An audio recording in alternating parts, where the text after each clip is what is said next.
It was Veterans Day on November 10th, 1995, and Brad's mother had no clue that he did not have school that morning as she headed out the door for work.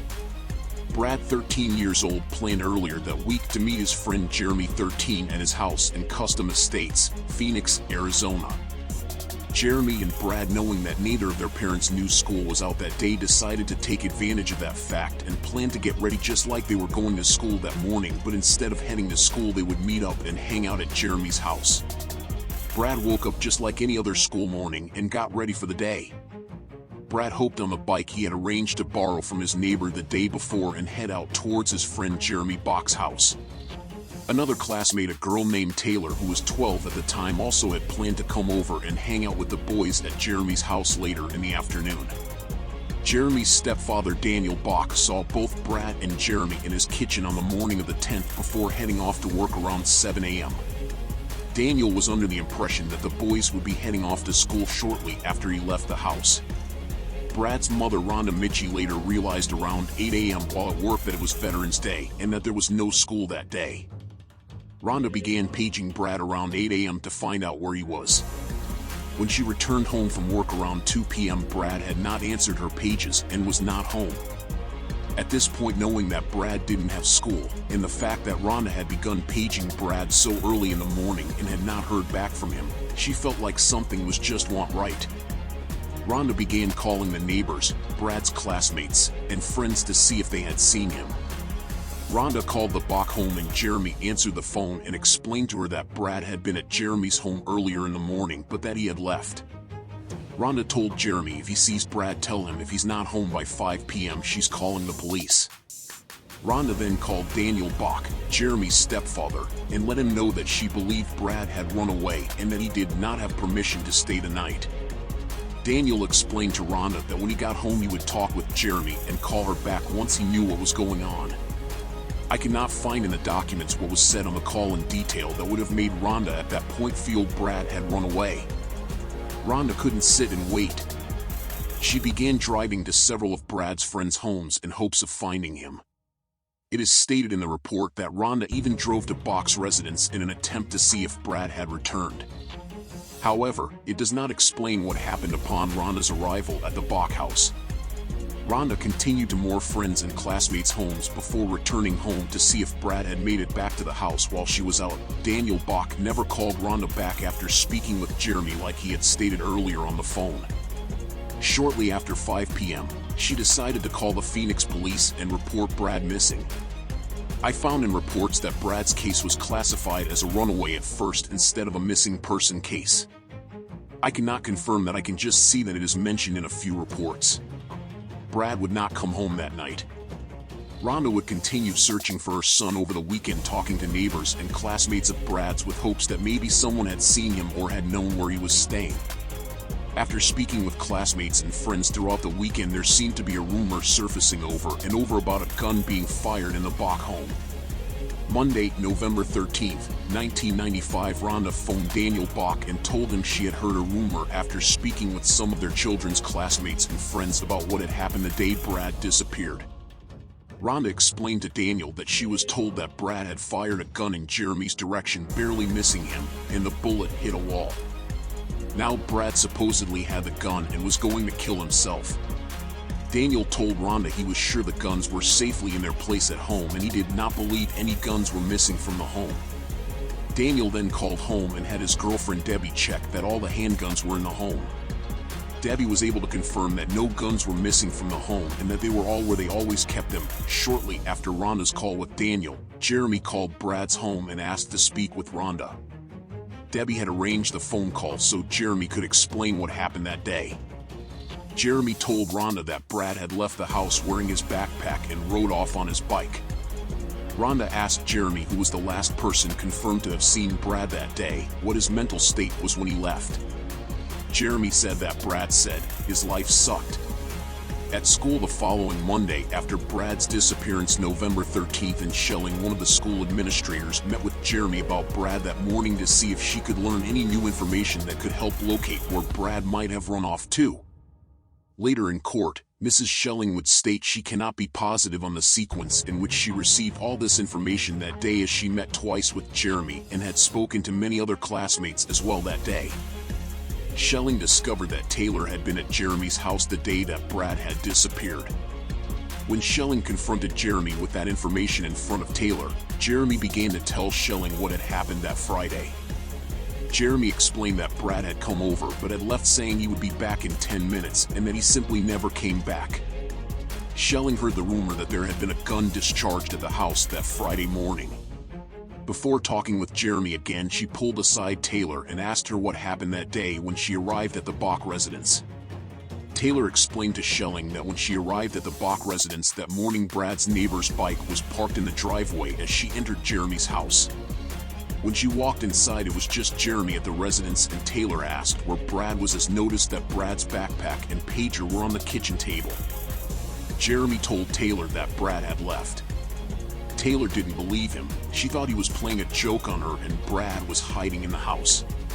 Taylor stated she looked around the house shouting Brad's name before finally believing that Brad wasn't there.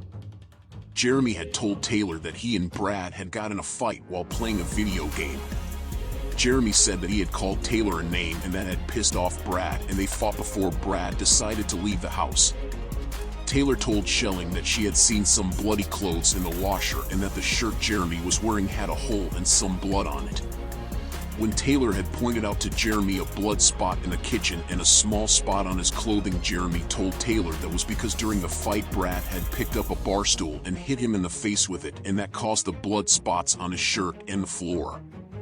Taylor also noted a hole in the kitchen wall, which Jeremy then told her that earlier Brad and he were messing around with Jeremy's stepfather's guns and that Brad had fired a shot at him and missed and the bullet had hit the wall. Schelling then spoke with Jeremy and again confronts him about the rumor she had heard about a gun and her concerns. Jeremy told her that he and Brad had gotten in a fight and Brad had picked up the bar stool in the kitchen and hit Jeremy with it before just walking out. Schelling asked Jeremy one more time about the possibility of a gun being fired in the home, and Jeremy told her that was just a rumor and that no gun had been shot in his home that day. Schelling decided to reach out to Daniel, Jeremy's stepfather, letting him know that there was a rumor that the boys were playing with guns the day Brad disappeared and that there was a report by some students that there was a bullet hole in the wall in the residence. Daniel stood firm and said there was no gunplay here in this house and stated that no such bullet hole existed. Mid-November, and there is still no sight of Brad. No phone calls and no news from officers. Classmates have not seen him, and it seems as if Brad did not just run off. It's as if Brad has simply vanished. After this amount of time, Brad couldn't survive out there on his own. He would have needed a friend, someone to help him stay hidden if he had just run away. November, during language arts class, as the teacher is doing a lesson on Edgar Allan Poe's The Fall of the House of Usher, Jeremy raised his hand and asks his teacher how long they thought it would take a person who had been shot to bleed to death. The days continued to weeks until December 5th, when Phoenix police officers decided that they needed to sit down and meet with the last person that had spoken to and physically seen Brad that day. Officer Lissandro and Mrs. Schelling decided to interview Jeremy at the middle school both Jeremy and Brad had attended. Schelling had already spoken with Jeremy about that day and a fellow student named Taylor, who also had been to Jeremy's house later that day. Officer Lissandro did not go into this interview with any suspicion of a crime being committed. The officer was simply there to get information that might help them figure out where Brad had run away to.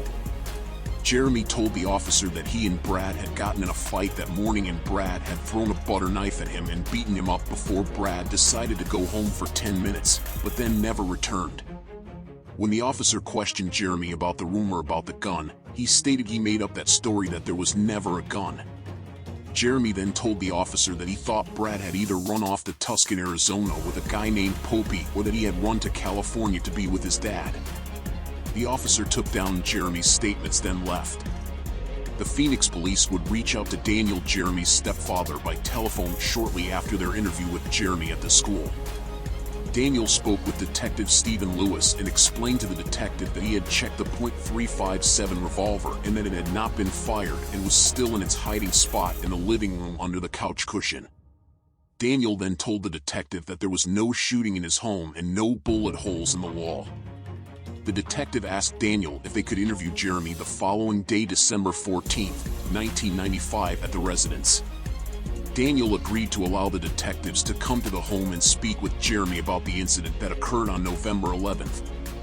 Detective Lewis and Dillian arranged to interview Jeremy under the supervision of Daniel, Jeremy's stepfather, at his home on December 14, 1995. The detectives sat with Jeremy and began questioning him about November 11th. They asked Jeremy about the rumor that a gun had been discharged in the home. Again, Jeremy stated that it was just a rumor and that no shooting had occurred in the Bach home. While in the kitchen, the detectives noticed a strange spot in the kitchen wall that looked out of place. There seemed to be what looked like a freshly patched hole. Daniel then brought the .357 Magnum that was tucked under the couch cushions and stated that he had smelt the gun and could tell it had not been discharged. The following day, December 15th, Daniel Bach called Detective Lewis and requested a meeting with him at his office in the police station. Daniel told the detective shortly after they left the home. Daniel and Jeremy started talking about what had just happened. Jeremy told Daniel that a gun had gone off in the residence and had struck the wall in the kitchen. Daniel had the slug Jeremy told him he dug out of the wall and brought it to Detective Lewis and helped arrange a second re-interview with Jeremy at the Bach residence for that day. Detectives Dillian and Lewis met Jeremy at the Bach home on December 15th. This time, Jeremy would explain to officers that yes, a gun had gone off in the residence on November 10th. Jeremy tells them that Brad and he were playing with guns when Brad fired at Jeremy and that it whizzed past his shoulder, barely missing him before lodging into the kitchen wall. The bullet hole appeared much lower than Jeremy's shoulders, so the detectives asked him to demonstrate what happened. As Jeremy goes to line himself against the wall, the detectives and Jeremy seem to all note at the same time that the hole is much lower than Jeremy's shoulder blade. Jeremy seems to slide down lower and trying to align his shoulder with the hole as he continues to explain what happened. After Jeremy demonstrates the events, the detectives ask Jeremy if the hole they noted last night in the kitchen is the same hole that Jeremy had dug the slug out of the wall. Jeremy stated that it was, and that he had given the bullet to his stepfather Daniel on the 14th after the detectives left the residence. At this point, the detectives decided to take a break, and from the questioning, and while Jeremy sat alone with Detective Dillian, Jeremy reportedly leaned over and said, "You guys really think I did him, don't you?"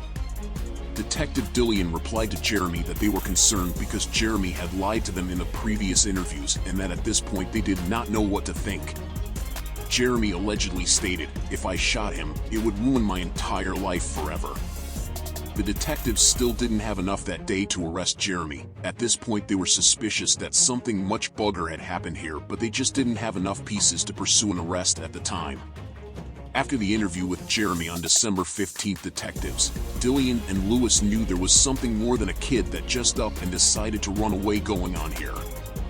Something about Brad's story wasn't sitting right, so on January 9th, 1996, detectives had the trash bin at the Bach residence seized and taken in for testing based on a hunch. There's no solid information as to what led the detectives to the trash bin, however, they were on the right trail. While the trash can was being tested for forensic evidence and DNA, Detective Dillian opened the lid himself and stated it smelt of a very strong odor of purification. However, Dillian also noted with the lid closed there was no odor. There was a dark brown substance on the bottom of the trash can that was tested, as well as what looked like blood on the outside of the trash bin. The blood evidence was then compared to a blood analysis of Brad's mother, Rhonda, and the results revealed consistencies with Rhonda's blood and the blood they found on the outside of the trash can. There is some time between the blood analysis and Dillian and Lewis making official charges. On February 15, 1996, Detective Lewis and Dillian discover that Jeremy is no longer residing in the Bach household in Phoenix. Jeremy and his mother moved to Las Vegas. No documents are stating why Jeremy's mother had decided to move to Vegas. After contacting the Las Vegas Police Department, they were able to serve Jeremy a physical evidence order to obtain blood and other forensic evidence from Jeremy. February 16, 1996 would be a busy day in both Phoenix and across state lines in Vegas as the pieces started to fall together, quickly pointing investigators in both states to Jeremy. In Phoenix that day, the police department served the Bach home a warrant and the residence was searched. In the search teams recovered from the Bach home the loaded .357 Magnum revolver, a kitchen chair, tile grout, and wallboard from the kitchen where there was that hole Taylor and officers had noticed months before. A further search of the residence produced a magazine and a holster for a .38 semi-automatic pistol. In Vegas, on the same day, Jeremy's mother called the Vegas Police Department and was directed to Detective Hatch. Jeremy's mother stated that Jeremy would like to talk to the detective about what happened to Brad that day in November. Detective Hatch met Jeremy and his mother at their residence and transported them both back to the station where Hatch could then begin his interview with Jeremy. This was a recorded interview that would later be played for the jury during the trial. Brad tells Hatch that on November 10, 1995 that Brad had arrived at his house that morning as they had planned to hang out since their parent did not realize that they had no school that day. Jeremy tells the detective that yes, on the day in question Brad and he were playing with Mr. Bach's guns. Jeremy tells them that as they were playing with the loaded guns that something bumped his hand causing him to accidentally pull the trigger and Brad was killed. Jeremy goes on to explain that after Brad was shot that Jeremy cleaned up the blood and put Brad's body in the family trash bin. He then went into the home, dug the slug out of the wall, throwing it in the trash as well. Jeremy denied that there was an argument that caused this incident to occur. Detective Hatch phoned the Phoenix police and notified them of the interview they had just conducted with Jeremy and his mother. For unknown reasons later that evening on the 16th at some point Jeremy phoned a friend in Phoenix's mother Erica Steele and let her know that he was in trouble with the Phoenix police over the whole Brad thing. He told Erica that he will be charged with an accidental murder. Jeremy told Erica the same story, that he and Brad were playing with the guns and the trigger accidentally went off. February 17th, Jeremy is extradited to Phoenix and met with Detective Lewis, who interviewed him again about what happened that day when Brad was killed. This interview was also recorded and played for the jury during the trial. Jeremy's story stays consistent in the begging with the same story that he and Brad were playing with guns that morning. This time Jeremy, however, states that Brad and he were pointing the guns at one another and pulling the triggers, but that the barrels were empty at the time. Jeremy says as he is going to reload the .357 Magnum to put it away back under the couch cushion, that he has the gun low on his side next to his hip with the barrel pointing down. Jeremy says something bumps his hand as he is reloading it and it causes him to accidentally pull the trigger, resulting in the uncocked gun firing. Jeremy claims that he had his back to Brad at the time and that the gun was upside down when it fired. If bullets curve or something is what Jeremy says before beginning his next sentence. Jeremy says that's when Brad was hit in the chest with the bullet. Jeremy states the gun was not cocked and that he didn't even know how to take them back out like that. Jeremy also stated his hand was not on the trigger but resting on the trigger guard at the time the gun went off. Jeremy told the detectives that he dug the bullet out of the wall while Taylor was there telling her that it was the bullet from when Brad shot the gun at him in the kitchen before running off. Jeremy explained that the bullet had struck Brad in the chest, sending him backward into the wall. The bullet had ripped through Brad's small frame and lodged into the kitchen wall. At that point, Jeremy states that Brad fell over on the floor on his side. His eyes were open, chest heaving, and foam coming from his mouth. Jeremy says he believes little chunks of his heart were falling from his chest as it heaved. Jeremy explained that at first, he thought Brad was joking, then he realizes, oh shit, I killed him. Jeremy tells the detective that he kept trying to sit Brad upright and he kept falling back over again and again, and that the whole time Brad was speechless. Finally, Jeremy leaned Brad against the kitchen wall, lifted his shirt, and wiped away the blood on Brad's stomach with a rag. Jeremy then turned on some music and started gathering the cigarettes they had been smoking and cleaning up the butts and threw them in the trash with the spent shell casing. At this point, Jeremy is considered calling his stepfather about the shooting, but he stated he changed his mind because he thought it would be too stressful. Jeremy also considered calling a buddy that had a truck and asking him to help him bury Brad, but then he decided he couldn't do that because then that friend would know that he had killed Brad and then he would tell the police and Jeremy would be in trouble. Jeremy didn't think to seek any aid for Brad as he died in the kitchen that day. Jeremy let his body sit for about an hour and a half while figuring out his next move. At some point, Brad had rolled over, closed his eyes, and no longer seemed to be breathing. At this point, Jeremy decided to pick up Brad's body and place him in the trash bin. Jeremy stated that he almost folded him in so that his legs were sticking up almost out of the can. He said that he left the lid open just in case Brad wanted to get up and walk away. An hour later, Jeremy did go back outside and see Brad had not walked off, so he closed the lid to the trash bin. Jeremy then came into the house and began cleaning the scene, which took him about 2 hours. He cleaned the blood off the wall and scrubbed the blood out of the grout in the kitchen. He washed his clothes and changed, as well as made a note to throw Brad's backpack out in the trash. Taylor arrived very shortly after Jeremy had finished cleaning up, which is why the bike Brad had ridden to his house was still in the driveway as Taylor entered the house, and Brad's backpack was still on the kitchen table. Jeremy even tells the detective that the following Tuesday was trash day and he had forgotten to take the bin to the curb that day, so Brad sat in the family trash bin an additional week before being picked up and taken to the dump. Phoenix police charged Jeremy with Brad's murder, and the prosecution sought second-degree murder charges, and that Jeremy is tried as an adult. Jeremy was the first person under 18 in Arizona to be tried as an adult, and there were many factors of the case that made them choose to pursue the second-degree charge, but two stuck out to jurors and the prosecution most, and those were that a weapons expert testified that the amount of force needed to pull the trigger couldn't have been caused by a simple bump, rather an intentional squeeze of the trigger. Secondly, and most damning to Jeremy's character, was how much trouble he went to conceal what had happened, and that he allowed his friend to suffer instead of seeking medical attention that may have possibly saved Brad's life. There is no way we can sit back and say had Jeremy sought medical help right away that Brad would have survived, as Jeremy dumped his body and the Phoenix police spent a record amount searching the landfill and Brad's body was never found. We cannot determine the chance of Brad's survival without his body, but we can show a lack of concern for the victim and watch Jeremy snap into self-preservation. There were so many opportunities that Jeremy could have come forward and told the truth.